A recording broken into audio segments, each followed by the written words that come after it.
Olá, meu nome é Débora Varela, a gente vai conversar um pouquinho hoje sobre planejamento urbano e ambiental. É um tema muito relevante para quem trabalha no setor público, principalmente, mas não só para o setor público, tá certo? Para todo e qualquer cidadão, é essencial você conhecer, né, esse tema e, especialmente, você entender o tema, né? Então, eu montei aqui um material. Vou passar aqui para vocês, né? Elaborei um material bem interessante para a gente acompanhar aí durante a apresentação. Para quem não me conhece, eu sou economista, eu trabalho na Uniateneu desde 2009, sou professora de economia também na universidade e trabalho no governo do estado desde 2006 e atualmente sou servidora pública, passei recentemente no concurso público do governo do estado do Ceará e trabalhei durante 10 anos em um projeto do Banco Interamericano, no BID, com gestão de resíduos sólidos, né? Então, vai ser muito bom relembrar esse tema, um tema muito relevante para a sociedade, e conversar um pouquinho com vocês sobre essa gestão de política urbana, né? Como que faz isso, quem é o responsável por isso, enfim, a gente vai conversar um pouquinho hoje sobre isso, certo? Então, para começar, a gente vai conversar um pouco sobre cidade, né? O que é uma cidade? Que, na verdade, é um aglomerado de pessoas, né?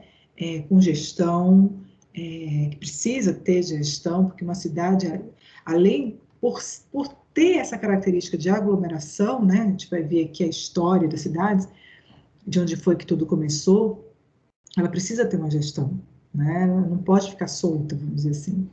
Então, estudar sobre o planejamento urbano e ambiental dessas cidades é fundamental, tá certo? Então, vou começar aqui,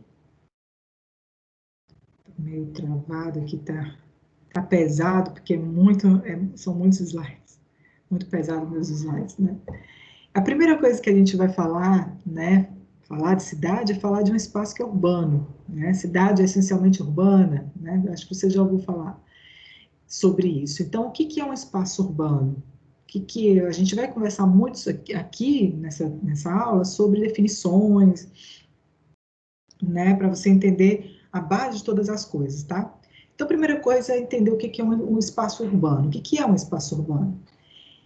Ele é definido, né, como um conjunto de atividades que ocorrem em uma mesma integração local, né, em um determinado local, com justa posição de casas, edifícios, atividades comerciais, por exemplo, e práticas econômicas, sociais e culturais. Olha o que é um espaço urbano. Então, na verdade, uma cidade ou um espaço urbano é um conjunto de atividades que acontece tudo isso, essa integração, né, vamos dizer assim, quer seja casas, edifícios, né, atividades comerciais, por exemplo, de serviços, né, o comércio atuando, e aí por isso há práticas econômicas, há práticas sociais e culturais também, né, naquela cidade.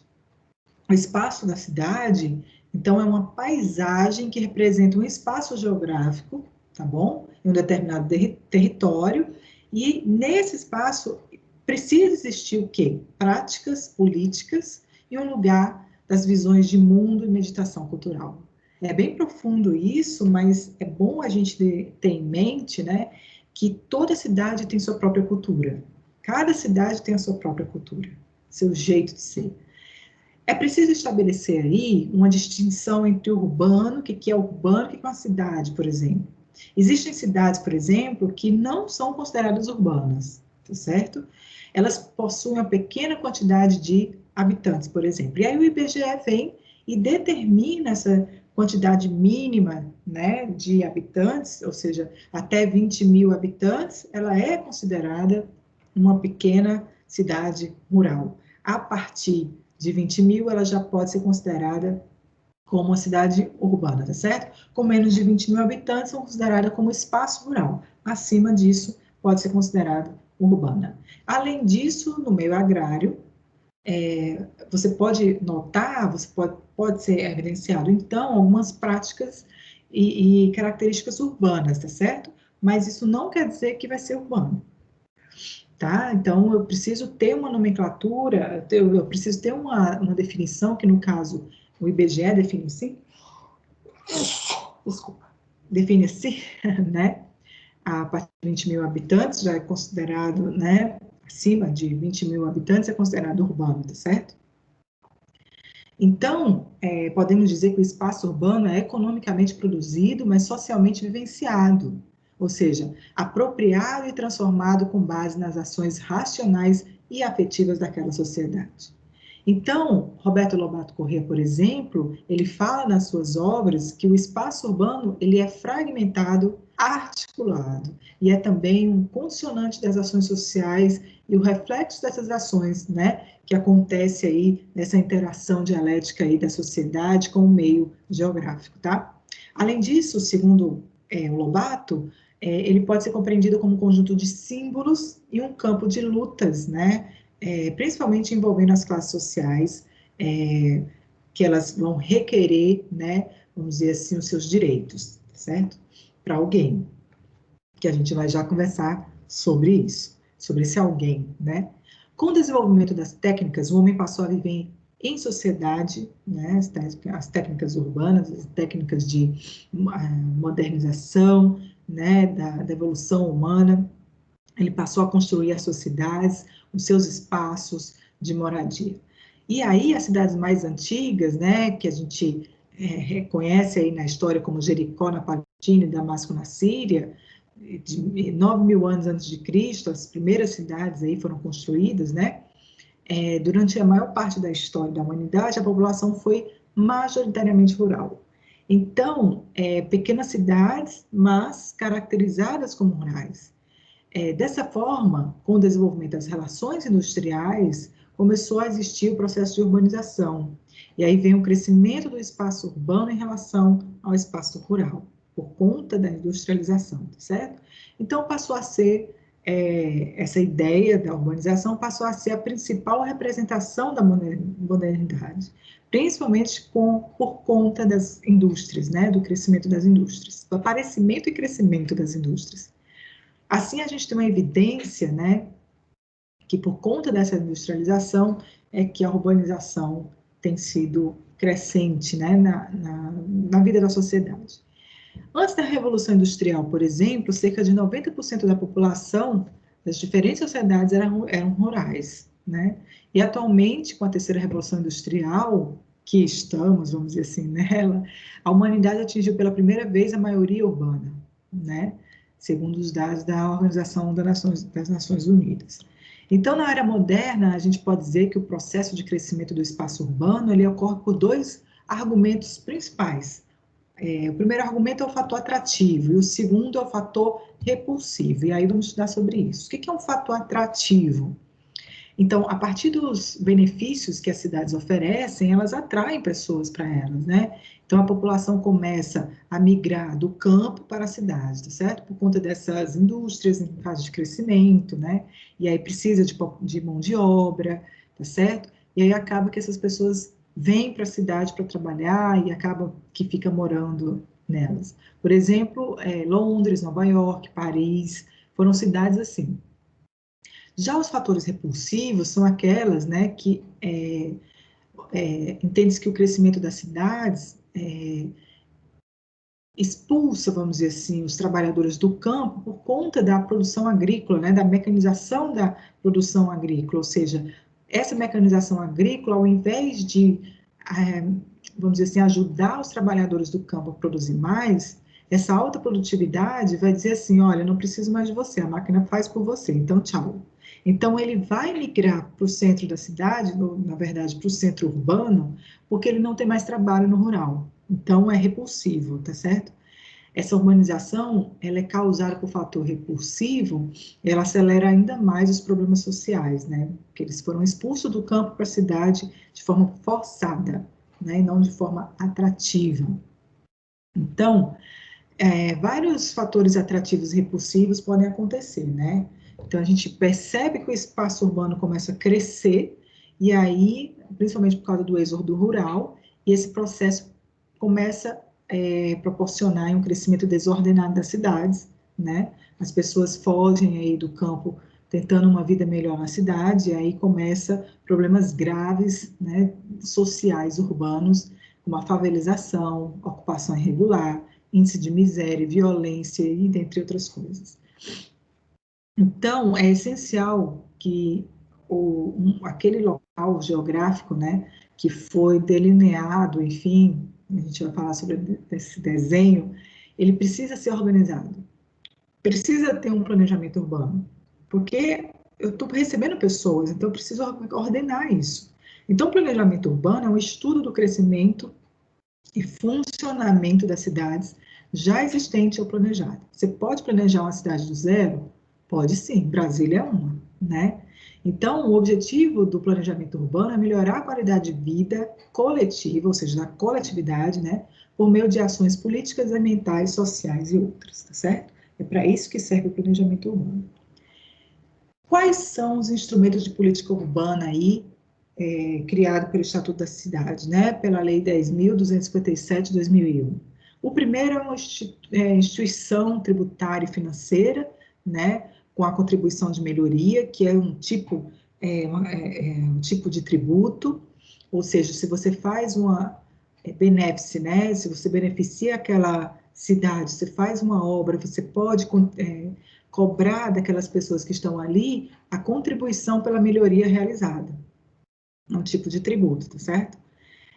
Institutos jurídicos e políticos, como o referendo popular e o plebiscito daquela cidade, né? Precisa votar alguma coisa, então faz o plebiscito, enfim. O estudo prévio de impacto ambiental, o EIA, ou seja, se vai fazer uma obra, você precisa saber qual é o impacto ambiental daquela obra, tá certo? Um estudo prévio de impacto da vizinhança, por exemplo, é essencial também, porque você vai conhecer o que vai impactar essa obra na vizinhança. As pessoas vão, mais pessoas vão vir para cá se eu fizer essa obra, ou vou expulsar essas pessoas.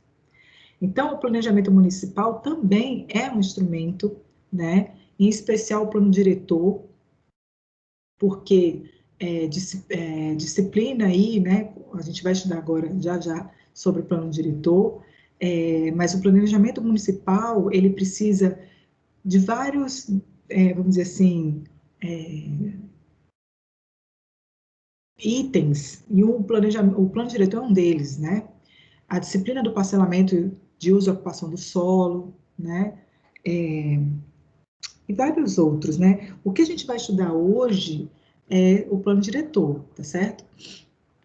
Por que a gente vai estudar o plano diretor? Porque no Estatuto da Cidade, que é a denominação oficial aí dessa lei 10.257, de 10 de julho de 2001, ela regulamenta o capítulo de política urbana da Constituição brasileira, lá na Constituição Federal.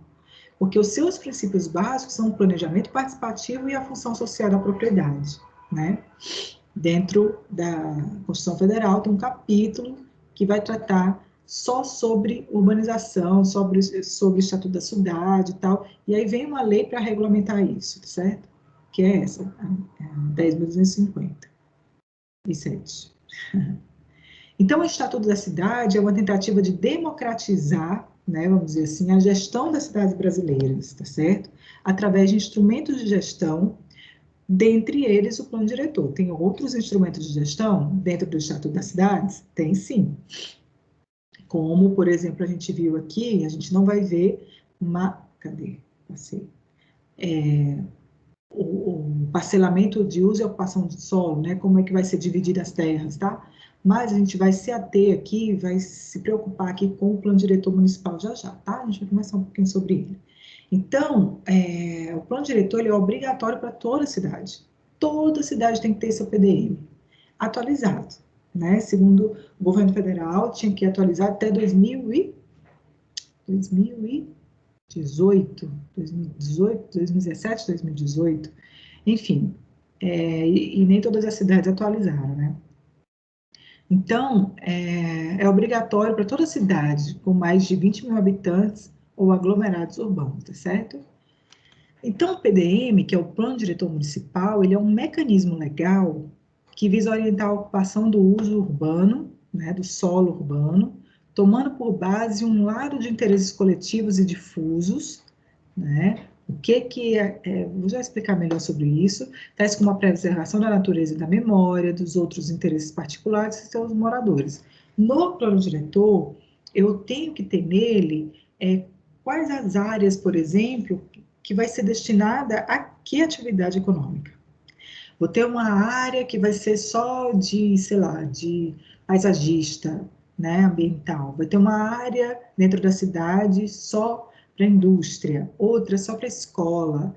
Não, aqui vai ser, vamos dizer assim, não pode haver comércio, né? Ou então vai ter uma área só de comércio. Então você pode fazer isso dentro da sua cidade, né?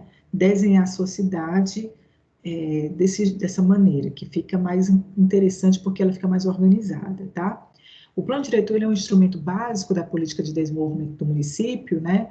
Que a sua principal finalidade ela é orientar a atuação do poder público e da iniciativa privada, né? De saber onde é que ela vai atuar, né? Porque ela precisa construir espaço urbano. Então, onde que eu vou atuar? Eu sou urbano, eu sou rural, né? Até quais são os limites do urbano e rural? Quem diz isso é o plano diretor, tá? O que que ela vai ofertar dentro daquela cidade? Quais os serviços que ela vai ofertar dentro daquela cidade? Principalmente os serviços públicos essenciais, tem que estar isso no plano diretor. Por quê? Porque ela precisa, né? O gestor precisa assegurar as melhores condições de vida para a população. Então, não adianta falar de plano diretor se a gente não falar de gestão de resíduos sólidos urbanos. Existe a Política Nacional de Resíduos Sólidos Urbanos, né? Política Nacional de Resíduos Sólidos, PNRS, e ele define que os resíduos sólidos, né, é todo material, substância, objeto ou bem descartado, resultante de atividades humanas em uma sociedade.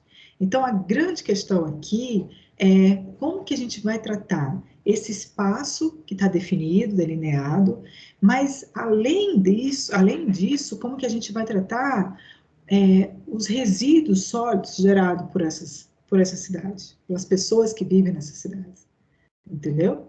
Então, o descarte desses resíduos não significa que ele não tem mais valor.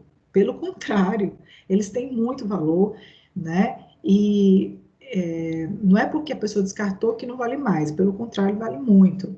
Existem grandes chances desse resíduo ainda ser útil para outras pessoas, né, para serem transformados e até mesmo para a própria cidade, né? Então, os resíduos são diferentes de rejeitos, tá? Os rejeitos não têm possibilidade economicamente viável, de tratamento ou recuperação. E aí, eu até faço um adendo aí, porque quando a gente faz o central de tratamento de resíduo, os rejeitos, eles podem, né, como o chorume, por exemplo, ser usado lá na frente, tudo vai ser usado, né?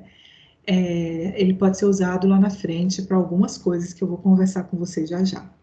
Por isso, tudo de resíduo sólido urbano deve se receber uma disposição final ambiental adequada, certo? Existem resíduos domiciliares, né? Como os resíduos de estabelecimentos comerciais, prestadores de serviços, resíduos de serviços de saúde, tem que ter sua destinação adequada, por exemplo, as seringas, né? As agulhas das seringas, né? Não pode ser de qualquer jeito. Resíduos de serviço de transporte, tem que ser tratado de outra forma.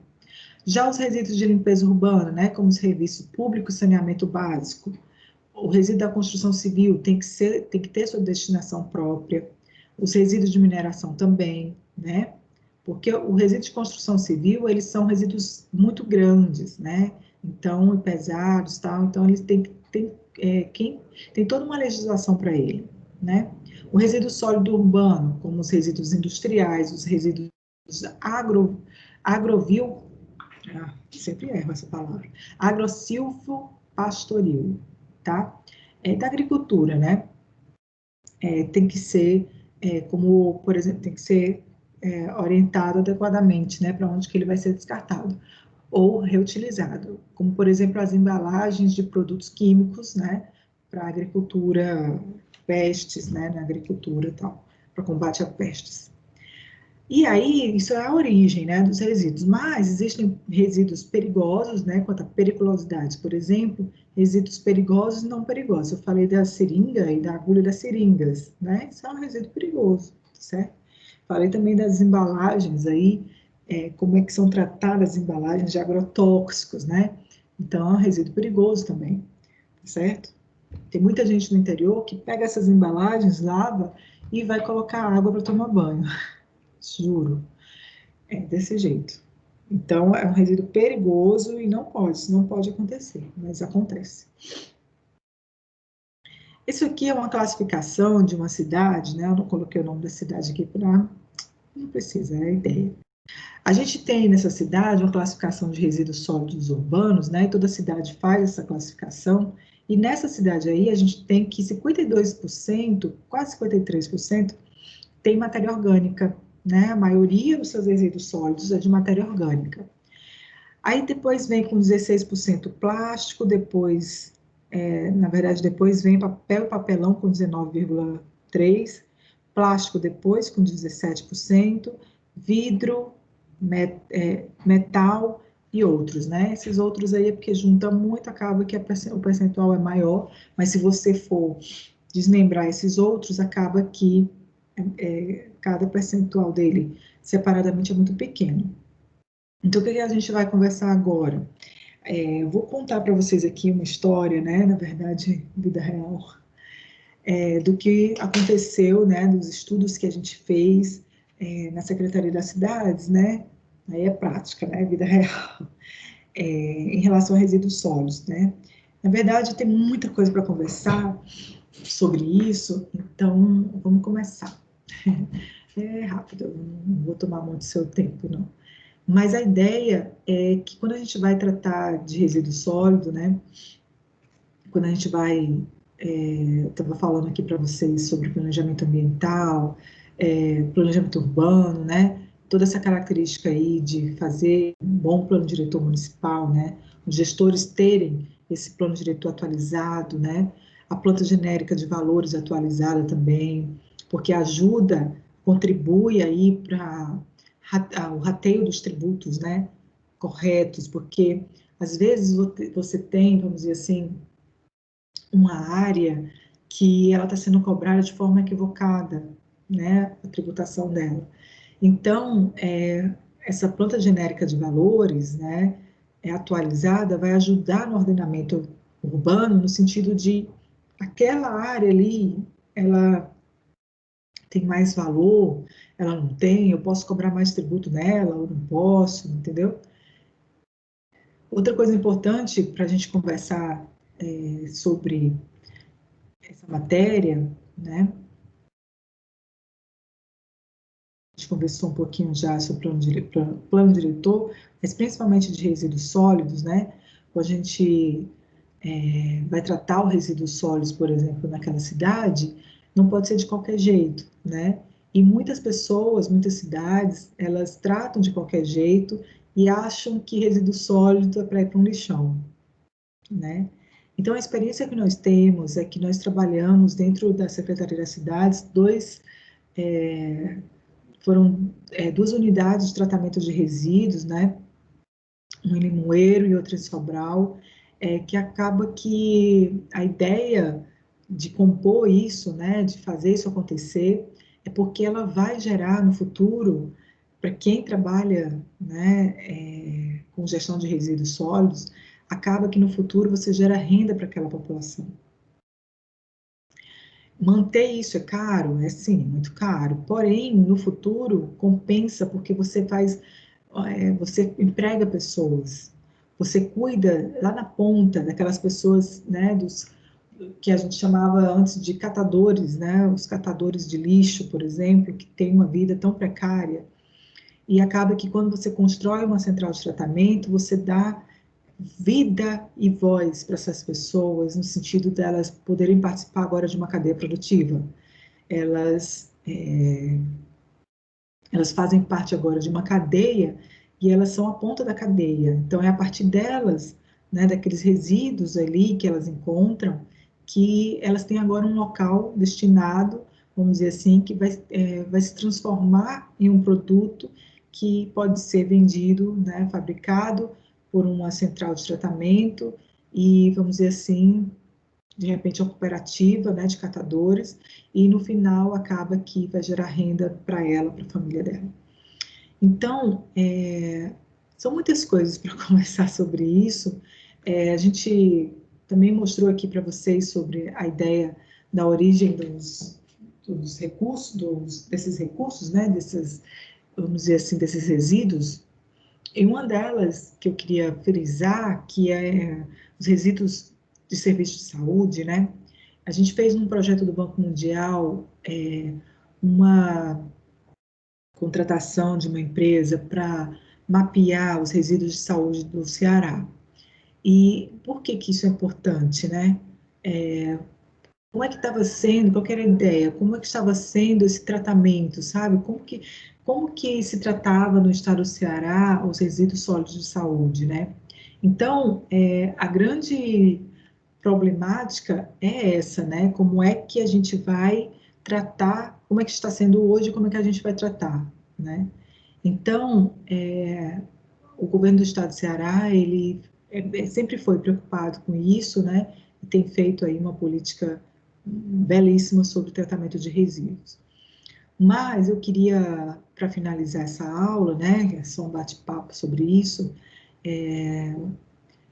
para a gente terminar assim agora, né, mas eu estou à disposição, né, caso você queira conversar mais sobre esse assunto, a gente tem estudos, né, sobre esse assunto, o próprio site do Plano Nacional de Cultura, de Resíduos Sólidos, né, ele traz aí vários elementos, né, que trabalham os resíduos sólidos no Brasil como um todo, tá certo? E aí eu convido vocês para olharem, né, para lerem esse material do Plano Nacional, que é super relevante para a gente conhecer, né, o Plano Nacional de Resíduos Sólidos, tá certo? Que aí ele vai tratar toda uma legislação e destinação de cada produto, tá certo? Das atividades econômicas. Enfim, então é isso, pessoal. São muitas coisas, mas eu decidi trazer pontualmente essas coisas para vocês, porque eu entendo que a gente tem que pegar o coração, né, dos temas que a gente trata nas aulas. Então, para a gente começar a aprender mais, aprofundar mais sobre esse assunto, eu convido vocês para ler esse plano nacional e também estudar, ler artigos sobre isso, temas, vídeos sobre isso, que eu acho que é bem relevante aí para você aprofundar seus conhecimentos, certo? Mas eu estou à disposição na universidade, qualquer coisa pode entrar em contato comigo, o meu e-mail é debora.varela@professor.uniateneu.edu.br. Estou à disposição, tá certo? Quando vocês precisarem para conversar sobre esse tema ou qualquer outro tema, tá bom? Vou ficando por aqui, vou baixar aqui a aula para vocês, tá certo? E até o próximo encontro, se Deus quiser. A próxima oportunidade. Até lá.